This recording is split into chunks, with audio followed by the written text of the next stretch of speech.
बोधिसत्व। बोधिसत्व आपके जो नया सिलेबस हुआ है मध्य प्रदेश पीएससी का, उसमें ऐड हो चुका है।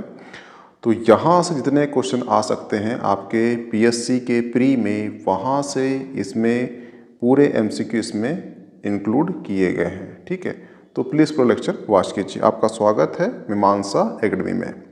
तो पहला क्वेश्चन उठता है कि बोधिसत्व क्या है। जैसे कि आप अभी प्री की पढ़ाई शुरू करे हो, आपका फिर प्री निकलेगा, फिर मेंस निकलेगा, फिर एंट्री होगा, फिर आपको सिलेक्शन होगा।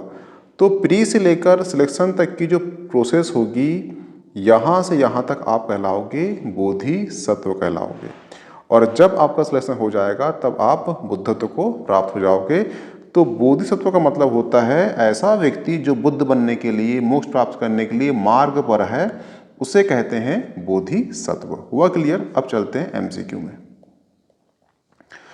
पारमिताओं की संख्या कितनी है? पारमिताओं की जो संख्या है वो 10 संख्या है। यानी कि कोई व्यक्ति अगर बुद्ध बनना चाहता है तो उसको 10 पारमिताओं को पालन करना पड़ेगा, और ये 10 पारमिताओं को जब पालन करेगा वो बुद्ध को प्राप्त हो जाएगा। तो पहला है दान, शील, प्रज्ञा, वीर, शांति, सत्य, अधिनिष्ठा, मैत्री, उपेक्षा। अगर इन सभी को पार कर लिया तो सिंपल सी बात है कि वो बुद्ध को प्राप्त हो जाएगा। उनकी संख्या 10 है। आपको याद रखना है कि पारमिताओं की संख्या कितनी है? 10 है। बोधिसत्व के कितने गुण होते हैं? तो बोधिसत्व के 4 गुण होते हैं। एक है मैत्री, करुणा, मुदित, उपेक्षा। मैत्री यानी कि आप हर किसी के साथ मैत्रीपूर्ण भाव रखें। करुणा यानी कि किसी दूसरे का दुख को अपना ही दुख समझे, करुणा कहलाता है। मुदित यानी कि किसी अन्य की खुशी में ऐसा करो कि आपको ऐसा भाव हो कि वो मेरी ही खुशी है, ये कहलाता है मुदित। ये 4 प्रकार के गुण होते हैं। तो आपको क्वेश्चन आएगा बोधिसत्व के कितने गुण होते हैं? तो 4 गुण होते हैं बोधिसत्व के। अवलोकितेश्वर के कौन सा लोकप्रिय रूप है? देखना, जो अवलोकितेश्वर ये बोधिसत्व हुए हैं, इन बोधिसत्वों में इनके जो बहुत सारे रूप हुए हैं, उसमें से लोकप्रिय जो रूप है वो है पद्मपाणि। इसका मतलब होता है कि देखना आप इमेज में कि ये है कमल और ये है हाथ। हाथ में रखे हुए कमल को कहा जाता है पद्मपाणि। और ये सबसे अवलोकेश्वर जो बोधिसत्व हैं उनके ये लोकप्रिय रूप हैं। ठीक है, पहला। दूसरा, इनको चीन में बोलते हैं गुयानिन माता, यानी चीन में इनको गुयानिन माता के रूप में माना जाता है। कहने का मतलब यह है कि भारत में जो पद्मपाणि हैं इन्हें पुरुष रूप में माना जाता है, और चीन में इन्हें माता रूप में माना जाता है, यानी वहाँ पे स्त्री रूप में माना जाता है।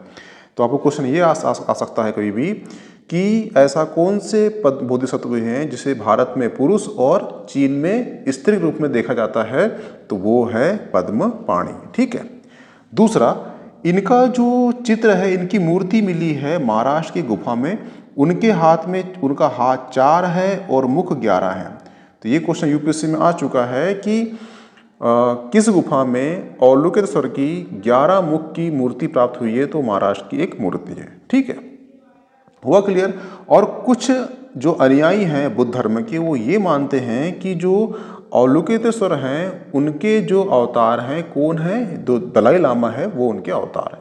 तो ये थी अवलोकितेश्वर की पूरी कहानी। यहाँ से क्वेश्चन आएंगे, जो भी एक्स्ट्रा फैक्ट है आप ये भी लिख लेना, क्योंकि ये क्वेश्चन वो हैं जो आ चुके हैं।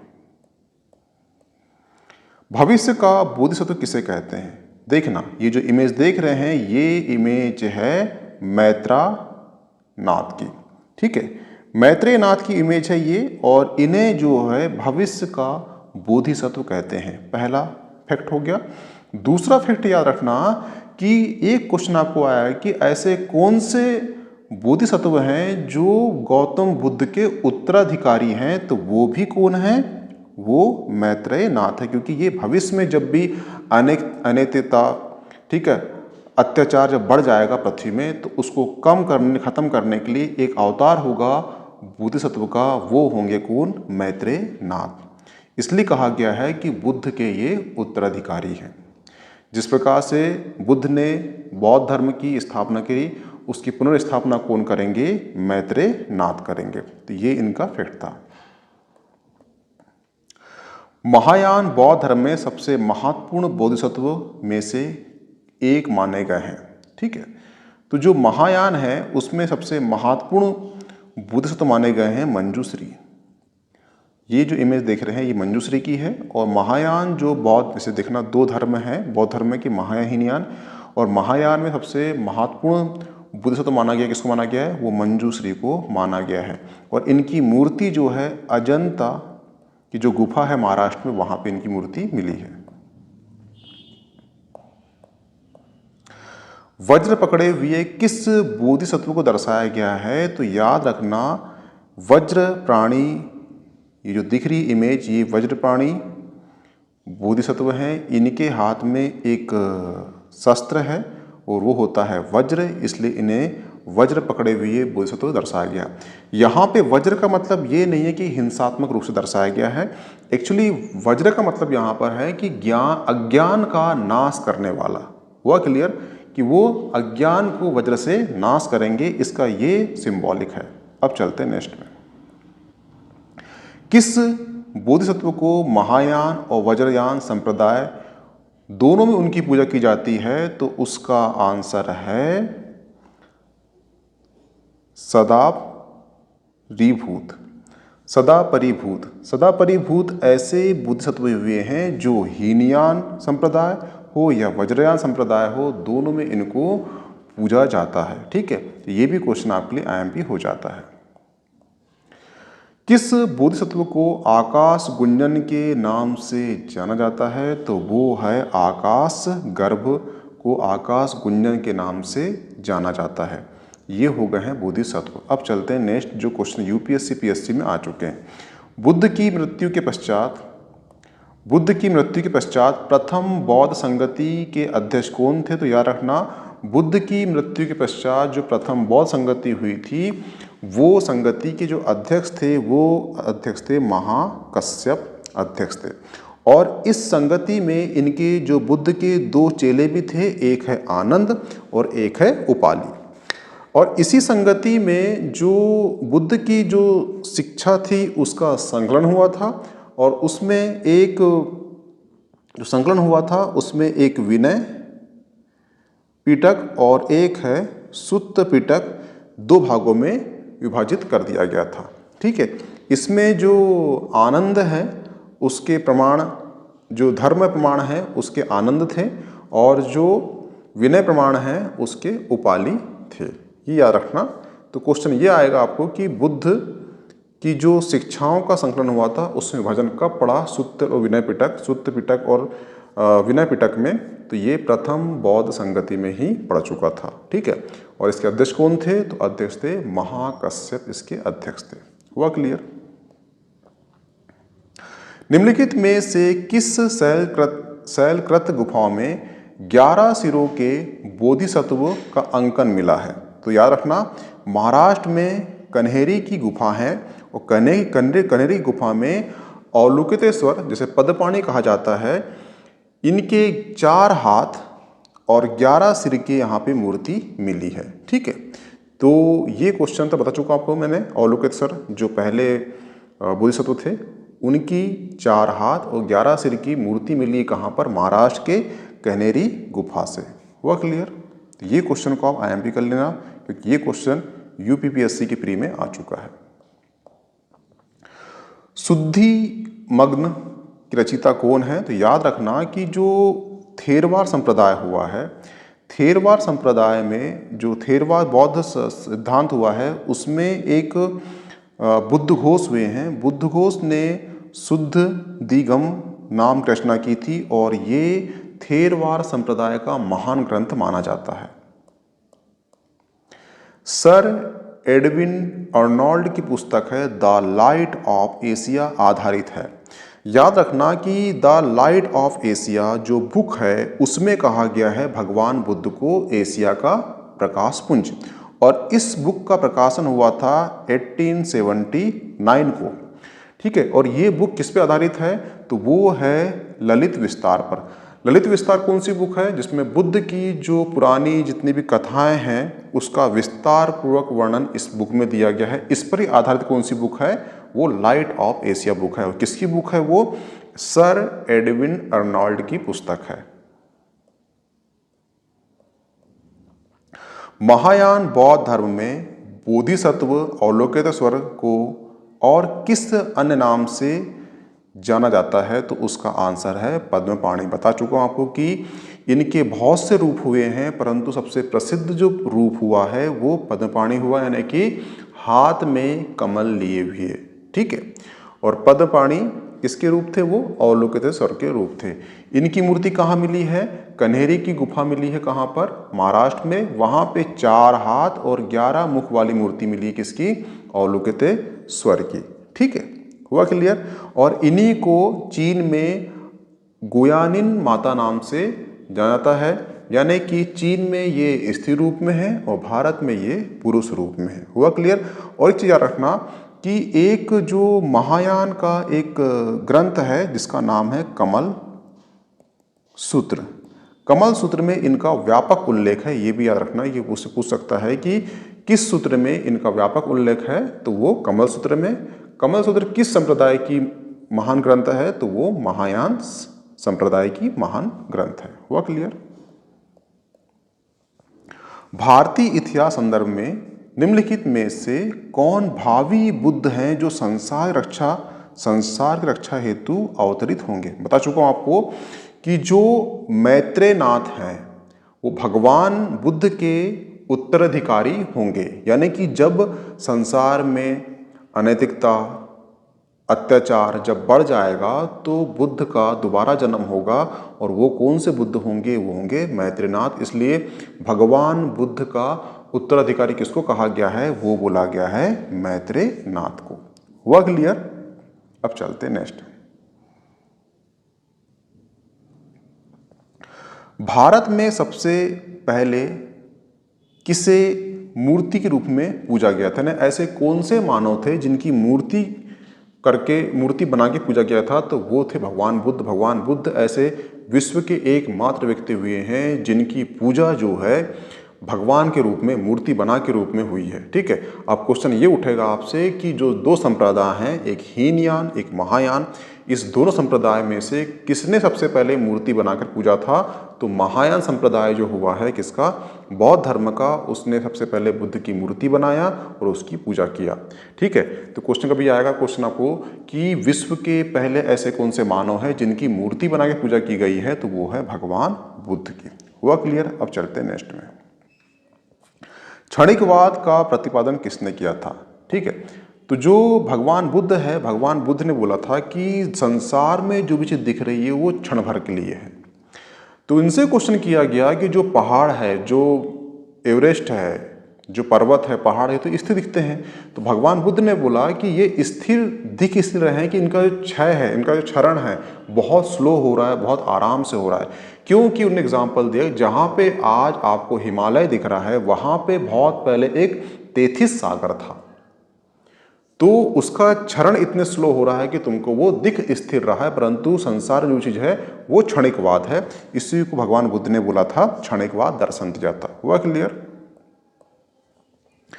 9 बौद्धवाद के प्रतिपादक कौन थे। देखना कि जो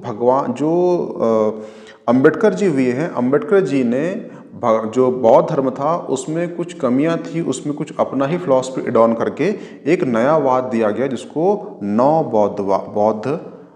बौद्धवाद कहा गया। तो अंबेडकर जी को प्रतिपादन कहा जाता है किसका, 9 बौद्धवाद का। इसमें 22 प्रतिज्ञा थी, 22 प्रतिज्ञा थी इसमें। ठीक है, ये भी क्वेश्चन कर सकता है कितनी प्रतिज्ञा थी, तो 22 प्रतिज्ञा थी इसमें अपना अंबेडकर जी के 9 बौद्धवाद में। हुआ क्लियर। प्राचीन भारत में बौद्ध मठों में परवन नामक समारोह आयोजित किया जाता था। देखना, जो बौद्ध धर्म था वो अपना प्रचार प्रसार जो है या संगति जो है बरसात या वर्षा में बंद कर देते थे। तो वहाँ पे जो बंद करते थे तो इनका एक होता था समारोह जिसको बोलते थे परवन समारोह। ठीक है, और इस समारोह में सारे भिक्षु जो हैं वो योजना बनाते थे कि कौन सा काम हो चुका है, कौन सी योजना हमके आगे करना है। एक काम तो करते थे। और दूसरा सबसे बड़ा काम होता था इनका कि इनकी जितनी भी गलतियां हुई हैं उस गलतियों को, अपराध को स्वीकार करना इनका एक काम होता था, पहला काम। दूसरा काम, ठीक है। तो यहाँ पे क्वेश्चन दिया है आंसर बी, वर्षा ऋतु के दौरान मठों में प्रवास के समय भिक्षुओं द्वारा किए गए अपराध को स्वीकारोक्ति का अवसर होता था। तो इसका आंसर होगा ये बी। हुआ क्लियर? ये IAS 2002 में आ चुका है। सर्वप्रथम स्तूप शब्द कहाँ मिला है? देखना, जो 4 वेद हुए हैं, ऋग्वेद, यजुर्वेद, सामवेद, अथर्ववेद में सबसे पहले जो स्तूप शब्द का उल्लेख मिला है वो ऋग्वेद में मिला है, ठीक है। और ये क्वेश्चन जो है CGPSC में 2015 में पूछ चुका है। और स्तूप का अर्थ होता है कि किसी वस्तु का ढेर। अनात्मवाद सिद्धांत किसका है? अनात्म सिद्धांत भी जो है भगवान बुद्ध का दर्शन है। बौद्ध गया में बोधि वृक्ष अपने वंश की इस पीढ़ी किस पीढ़ी का है? तो समझना कि बुद्ध ने सबसे पहले यहाँ पर बुद्ध वृक्ष के नीचे ज्ञान प्राप्त किया। वो ज्ञान को बोलते हैं बोध, उनको बोध हुआ, ज्ञान प्राप्त हुआ, इसलिए उसको बोलते हैं बोधि वृक्ष। हुआ क्लियर? दूसरी चीज, कई कहानियां मिलता है कि जो भगवान बुद्ध है उनकी ही कोई रानी थी, भगवान बुद्ध के भाई की रानी थी, कहीं मिलता है। तो उनने इस वृक्ष को कटवाने का प्रयास कर दी। एक प्रयास हो गया, पेड़ कट गया, फिर से उसमें अंकुर आ गया और पेड़ बन गया फिर से, ठीक है। इसके पश्चात राजा, एक पीढ़ी हो गई और दूसरी पीढ़ी शशांक हुए। शशांक ने फिर कटवा दिया पेड़ को, ठीक है, और इसे जलवा दिया और हिंद महासागर कहीं पर उसे फेंकवा दिया, ठीक है। परंतु फिर से उसमें अंकुर आ गया और पेड़ बन गया। तो पहली पीढ़ी, दूसरी पीढ़ी और ये तीसरी पीढ़ी में हो गया, ठीक है। परंतु फिर से क्या हुआ कि आपदा आई थी और आपदा में फिर से वो पेड़ नष्ट हो गया। तो जो अलेक्जेंडर कनिंघम हुए, उन्होंने श्रीलंका में जो वहाँ से एक शाखा बुलाए और वो शाखा यहाँ पे लगा दी, तो ये फिर से पेड़ बन गया, ठीक है। तो जो अभी जो पेड़ है वो चतुर्थ पीढ़ी का है। अब क्वेश्चन ये उठता है कि अलेक्जेंडर कनिंघम ने श्रीलंका से ही क्यों शाखा बुलाया? क्योंकि आपको याद होगा कि जो अशोक हुए हैं उनके 2 पुत्र हुए थे, पुत्री हुए थे, संघमित्रा और महेंद्र। इनको इन्होंने श्रीलंका भेजा था बौद्ध धर्म के प्रचार हेतु। तो जो श्रीलंका जब भेजा था तो उनके साथ एक टहनी दी थी, किसकी? वो बोधि वृक्ष की। और ये टहनी को वो वहाँ लगा के आए थे। उस टहनी की शाखा को किसने बुलाया? अलेक्जेंडर कनिंघम ने बुलाया और उसे वहाँ पर लगवा दिया। तो इसकी चौथी पीढ़ी है, ये याद रखना। कहीं कहीं आपको 5वीं पीढ़ी दिखेगा, परंतु आपको मैं कहानी बता चुका हूँ, ये पहली, दूसरी, तीसरी और ये चौथी पीढ़ी है। तो याद रखना कि ये चौथी पीढ़ी है भगवान बुद्ध की। हुआ क्लियर? अब चलते नेक्स्ट में। भारतीय कला में बुद्ध के जीवन को किस घटना का चित्रण मृग संहिता चक्र द्वारा हुआ है, ठीक है। तो इनका जो प्रथम उपदेश हुआ था वो सारनाथ में हुआ था। और सारनाथ जिस वन में हुआ था वो वन था हिरणों का वन, इसलिए उसको मृग संहित चक्र कहा जाता है। याद रखना, वो जंगल जो था हिरणों का था, इसलिए उसे कहा जाता है मृग संहित चक्र। गौतम बुद्ध का जन्म कब हुआ था? तो वो 563 में हुआ था। और ये कहाँ पे हुआ था? कपिलवस्तु के एक लुम्बिनी नामक गांव में हुआ था। गौतम बुद्ध द्वारा अपने धर्म में दीक्षित किए जाने अंतिम, क्या है यहाँ पर क्वेश्चन? अंतिम व्यक्ति कौन थे? तो वो थे सुबध। सुबध अंतिम व्यक्ति थे जिन्होंने उन्हें दीक्षा दी थी। किसने? गौतम बुद्ध ने।